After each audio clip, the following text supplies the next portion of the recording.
ये स्टूडेंट्स हमने question number 13 लिया है आपके टीएस ग्रेवाल से। ये मैं लिख दे रहा हूं। इसकी जनरल एंट्री करते हैं। Realisation general entries. Rohit, Kunal and Sarthak are partners in the firm. They decided to dissolve their firm. Pass necessary journal entries for the following after various assets other than cash and bank and the third party liability have been transferred to realisation account. Third party liability क्यों कह रहा है? क्योंकि partner ने अगर firm को loan दिया हुआ है तो वो इसमें नहीं आएगा, इसीलिए। आइए ये वो कहते हैं फर्स्ट, ये है ए। कुणाल अग्री टू पे of his wives loan of 6,000। किसी के वाइफ का लोन हो, आउट बैंक का लोन हो, किसी फ्रेंड का लोन हो, ये क्या है? जस्ट लाइक आउटसाइड लोन है। खुद पार्टनर का लोन होगा वो आएगा इंटरनल लाइबिलिटी में। अदर देन पार्टनर का कोई रिलेटिव हो, वाइफ हो, फ्रेंड हो, ब्रदर हो, अपना कोई फ्रेंड हो, अगर उससे लोन लिया है, it's just like any outside loan. तो कह रहा अपनी वाइफ का लोन देगा तो लोन किसके लिए दे रहा है? खुद का थोड़ी दे रहा है, फर्म का लोन वापस कर रहा है। He is paying on the behalf of the firm. तो उसका एक तरह से वो कैपिटल कंट्रीब्यूट कर रहा है। क्या कर रहा है? कैपिटल कंट्रीब्यूट कर रहा है, वो फर्म को दे रहा है ना, तो उसका कैपिटल अकाउंट क्या हो जाएगा? क्रेडिट हो जाएगा। रियलाइजेशन अकाउंट हो जाएगा डेबिट। कहाँ गया? तो रियलाइजेशन अकाउंट, अगर आप रियलाइजेशन अकाउंट बनाएंगे तो उसके लेफ्ट में आएगा कि नहीं आएगा? तो रियलाइजेशन अकाउंट हो गया डेबिट टू, सॉरी यहाँ बैंक लिख रहा हूं मैं, टू कुणाल्स कैपिटल अकाउंट।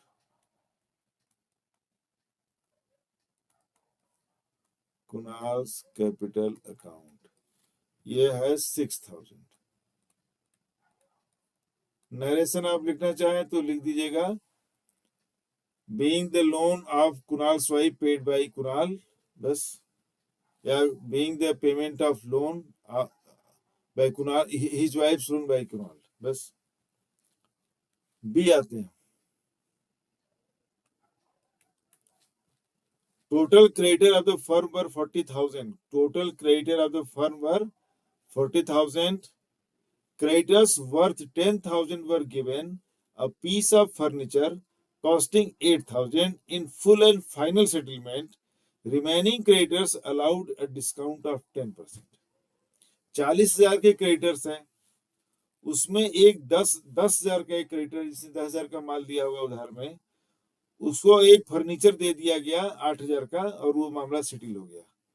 तो आप जानते हैं कि अगर कोई लाइबिलिटी को कोई एसेट देकर के सेटिस्फाई किया जाता है, पेमेंट किया जाता है, if some liability is paid from by giving some asset, तो वो उसकी कोई एंट्री रियलाइजेशन अकाउंट में नहीं आती। इसका कोई रियलाइजेशन अकाउंट में इसका कोई एंट्री नहीं होगा। तो इसलिए जो ये 10,000 वाला है ये रियलाइजेशन में नहीं आएगा, क्योंकि उस क्रेडिटर को फर्नीचर देकर के उसका उसके साथ सेटलमेंट हो गया।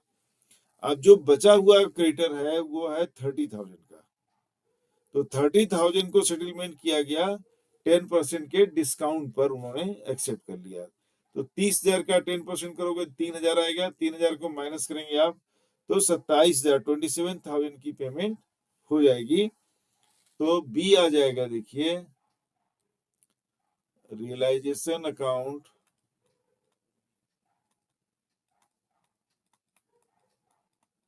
डेबिट 27,000, राइट, और टू बैंक अकाउंट हो जाएगा क्रेडिट, ये हो जाएगा 27,000। आते हैं सी पर। Rohit had given a loan of 70,000 to the firm which was duly paid। ये पार्टनर है, इनका रियलाइजेशन में अकाउंट में नहीं आएगा और ये सेपरेट एंट्री की जाएगी। क्या एंट्री की जाएगी? Rohit loan account debit 70,000 to bank account credit 70,000। अब आइए आते हैं डी पर, थोड़ा सा बढ़ा देते हैं इसको।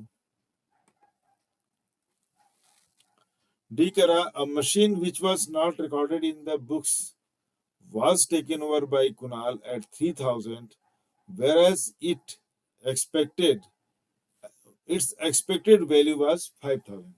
देखो एक्सपेक्टेड वैल्यू से क्या मतलब है, अब कुणाल जो ले रहा है, चूंकि ये रिकॉर्ड में था नहीं तो लेफ्ट हैंड साइड में ये है नहीं, राइट, तो राइट हैंड साइड में रियलाइजेशन में आएगा और पूरा पूरा प्रॉफिट हो जाएगा कितना 3,000।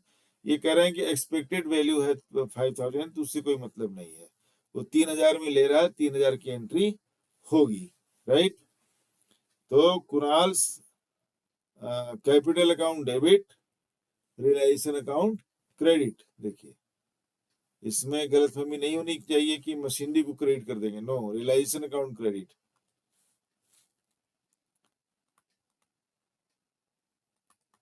कुणाल्स कैपिटल अकाउंट डेबिट 3,000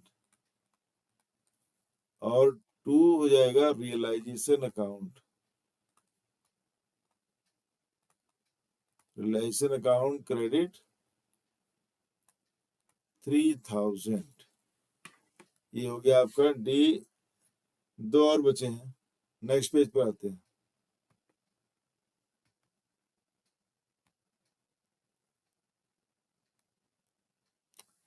देखिए ई,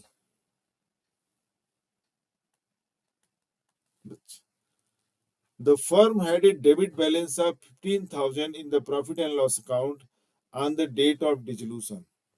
लॉस है 15,000 का, अनडिस्ट्रीब्यूटेड लॉस है। Debit balance of profit and loss account means undistributed loss, credit balance of profit and loss account का मींस है अनडिस्ट्रीब्यूटेड प्रॉफिट। ये अनडिस्ट्रीब्यूटेड लॉस है, तो उनके तीनों के कैपिटल्स क्या हो जाएंगे, माइनस हो जाएंगे या डेबिट हो जाएंगे।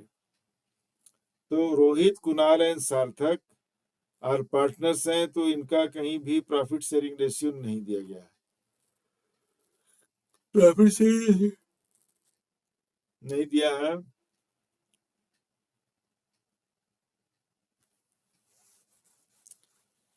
Firm had a debit balance of 15,000 in the profit and loss account. तो चलो सर हम इक्वल पार्टनर ले लेंगे, कोई प्रॉफिट शेयरिंग रेशियो नहीं दिया गया है। प्रॉफिट एंड ये लॉस है चूंकि, तो ये डेबिट हो जाएंगे। रोहित, कुणाल एंड सार्थक,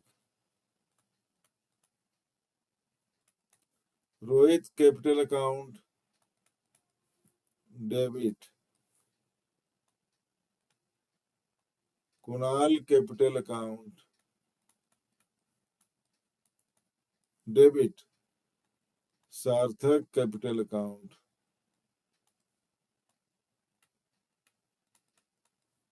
debit to profit and loss account, यहाँ पे क्या हो जाएगा, क्रेडिट हो जाएगा। चूंकि इक्वल पार्टनर्स हैं तो सबसे 5,000 उनके माइनस हो जाएगा कैपिटल से, ये हो गया। अब आइए F. Sarthak paid the realisation expenses of 16,000 out of his private fund. Sarthak ने रियलाइजेशन एक्सपेंसेस का 16,000 अपने पास से दिया।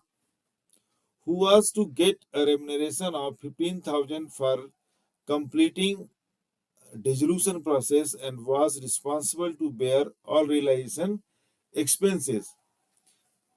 सार्थक से कंपनी का, फर्म का ये कॉन्ट्रैक्ट हो गया था कि फर्म उसको 15,000 देगी और वो सारा रियलाइजेशन एक्सपेंसेस बेयर करेंगे या उसको कैरी आउट करेंगे द एंटायर प्रोसेस। एक्चुअल में जो रियलाइजेशन एक्सपेंसेस आया वो सार्थक ने पे किया 16,000, 16,000। लेकिन कॉन्ट्रैक्ट जो हुआ था वो खाली 15 का था, क्योंकि लिखा ना to get who was to get a remuneration of 15,000 for completing resolution process. तो 15,000 उनको दिया जाएगा जैसा कि उनका है, वो उनके कैपिटल में क्रेडिट हो जाएगा। बाकी वो प्रॉफिट हो रहा है, लॉस हो रहा है, ये वो जाने। तो 16,000 हुआ उनका लॉस है, फर्म से मतलब नहीं है।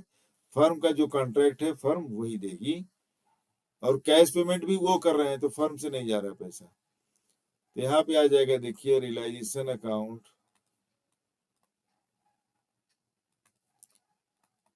डेबिट 15,000 टू कौन है, सार्थक, टू सार्थक कैपिटल अकाउंट क्रेडिट 15,000। ये आपका हो गया क्वेश्चन नंबर 13 रियलाइजेशन के जर्नल एंट्री। हमने नरेशन नहीं करा हुआ है क्योंकि बहुत फिर लिखना पड़ता।